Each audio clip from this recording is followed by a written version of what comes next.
Bismillahirrahmanirrahim. Assalamualaikum warahmatullahi wabarakatuh. Alhamdulillahi rabbil alamin, wabihi nasta'inu ala umuri dunia waddin, wassalatu wassalamu ala asrafil mursalin wa ala alihi wa sahbihi ajmain. Segala puji dan syukur kita panjatkan kehadirat Allah Subhanahu wa taala, yang mana pada pagi ini kita dipertemukan kembali dalam Buletin Dakwah Kafah edisi 180, bertepatan dengan tanggal 29 Jumada Al-Akhirah 1442 Hijriah atau 12 Februari tahun 2021 Masehi. Salam serta salawat mari kita panjatkan kepada Rasulullah SAW dengan mengucapkan Allahumma sholli ala Sayyidina Muhammad wa ala ali Sayyidina Muhammad. Assalamualaikum ya Rasulullah.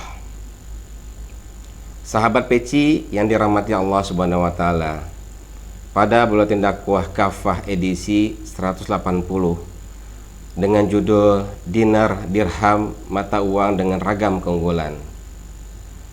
Beberapa minggu terakhir publik telah dihebohkan dengan beredarnya isu penangkapan salah satu pegiat pasar muamalah. Bahkan menurut pemberitaan, penangkapan itu disebabkan dalam transaksinya di pasar tersebut tidak menggunakan mata uang rupiah, namun menggunakan jenis logam mulia berupa dinar dan dirham atau perak. Berdasarkan informasi yang kami dapatkan dari sindonews.com, Bareskrim Polri menahan pegiat gerakan dinar dirham tersebut pada Selasa 2 Februari 2021 malam. Tersangka dijerat berdasarkan dua pasal yang diatur dalam Kitab Undang-Undang Hukum Acara Pidana atau KUHP, yaitu Pasal 9 Undang-Undang Nomor 1 Tahun 1946 tentang KUHP dan Pasal 33 Undang-Undang Nomor 7 Tahun 2011 tentang mata uang dengan ancaman hukuman penjara paling lama 15 tahun. Dan berdasarkan kejadian tersebut muncullah pertanyaan, apakah betul dasar penangkapan ini karena transaksi tersebut bertentangan dengan regulasi yang ada, ataukah ada muatan politik tertentu? Jika ada, yang menjadi dasar penangkapan adalah karena penggunaan mata uang selain rupiah, mengapa di beberapa tempat perlakuan yang sama tidak terjadi? Seperti kita ketahui, penggunaan mata uang asing juga terjadi di beberapa wilayah perbatasan. Daerah yang menjadi daerah wisata sudah cukup berlangsung lama, bahkan sampai saat ini belum ada penindakan dari aparat negara.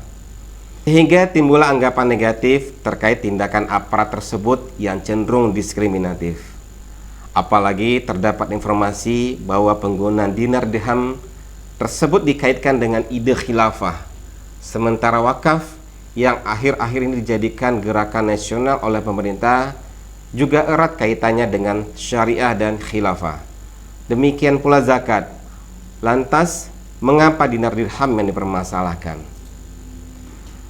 Berdasarkan sejarahnya bahwa sejak Rasulullah SAW sukses mendirikan daulah Islam di Madinah pasca hijrah, beliau menyetujui penggunaan mata uang dinar dirham sebagai mata uang resmi negara. Dinar dan dirham memang telah lama digunakan oleh masyarakat saat itu.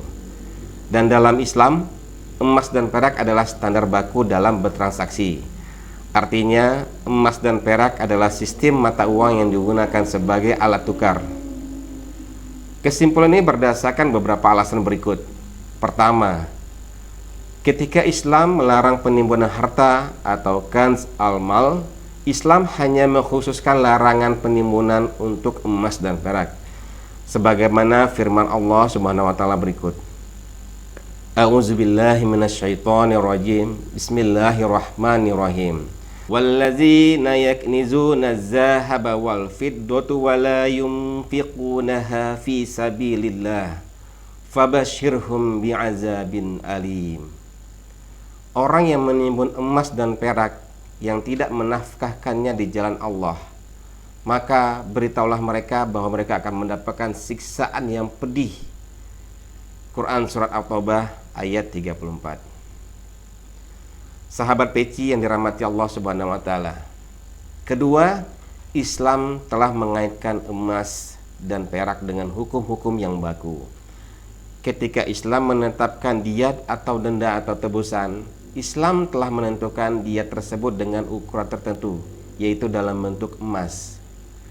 Ketiga, Rasulullah Shallallahu Alaihi Wasallam telah menetapkan dinar atau emas dan dirham atau perak saja sebagai mata uang.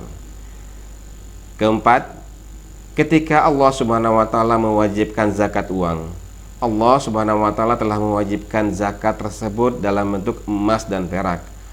Allah Subhanahu wa Ta'ala menentukan nisab zakatnya dengan nisab emas dan perak. Dan yang kelima, hukum-hukum tentang transaksi pertukaran mata uang atau money changer hanya dalam bentuk emas dan perak. Semua transaksi dalam bentuk finansial yang dinyatakan dalam Islam hanya dinyatakan dalam emas dan perak. Berdasarkan 5 hal di atas, jelas bahwa mata uang dalam Islam distandarkan pada emas dan perak dengan jenis dan timbangan yang telah ditentukan. Itulah yang disebut dinar dan dirham. Sementara uang yang saat ini kita gunakan sehari-hari adalah uang kertas fiat money, uang kertas yang dicetak oleh pemerintah dengan menggunakan nominal tertentu. Uang kertas ini tidak memiliki nilai intrinsik. Nilai intrinsiknya hanyalah sehelai kertas biasa sama dengan kertas lainnya. Jika kita bandingkan dengan kertas fiat money, dinar dan dirham memiliki banyak keunggulan. Di antaranya, pertama, dinar dan dirham memenuhi unsur keadilan dibandingkan dengan fiat money.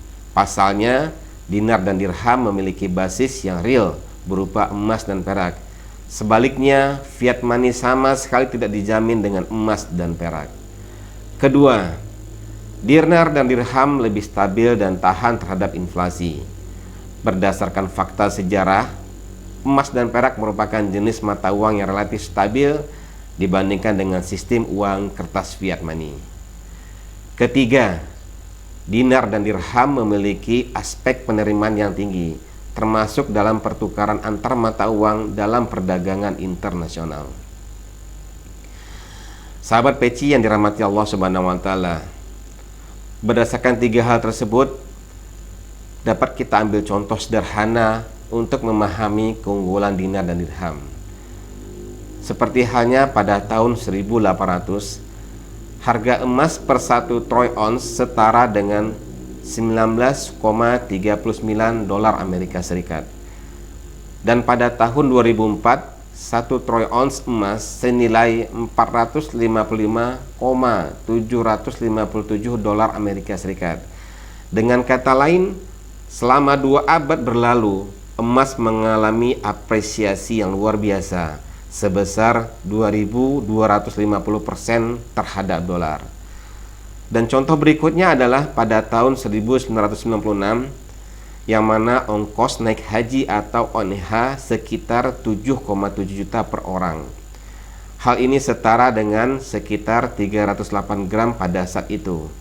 Namun sekarang pada tahun 2021, ONH anggap saja rata-rata 40 juta per orang. Jika 1 gram emas hari ini kita hargai dengan 1 juta dengan kepemilikan 308 gram seperti pada tahun 1996, maka kita memiliki dana sekitar 380 juta rupiah. Dan dengan jumlah tersebut kita dapat memberangkatkan 7 orang plus uang sakunya untuk berangkat haji. Dari fakta-fakta tersebut membuktikan dinar dan dirham dapat menjelma menjadi mata uang yang sangat unggul dibandingkan dengan mata uang kertas fiat money manapun, termasuk dolar Amerika Serikat sekalipun. Sahabat peci yang dirahmati Allah Subhanahu wa Ta'ala, berdasarkan uraian di atas, sejatinya sebagai seorang muslim terikat dengan syariat Islam sebagaimana yang telah Allah Subhanahu wa Ta'ala perintahkan, termasuk dalam penggunaan mata uang dinar dan dirham sebagai alat transaksi. Penggunaan mata uang dinar dan dirham sangat jelas basis dalil syariahnya dan fakta keunggulannya. Hanya saja penggunaan dinar dan dirham sebagai mata uang tentu memerlukan legalitas negara sebagai institusi yang kuat dan berdaulat. Tidak mungkin semuanya bisa dilaksanakan dengan sempurna, kecuali adanya negara yang berani melawan hegemoni kapitalisme global. Negara ini harus berani berhadapan dengan negara-negara besar yang saat ini mendominasi dunia. Ini semua tentu hanya bisa diwujudkan oleh institusi dakwah Islam. Wallahu a'lam bishawab. Demikian yang dapat saya sampaikan. Semoga ini dapat menjadi bahan renungan kita semua untuk kedepannya.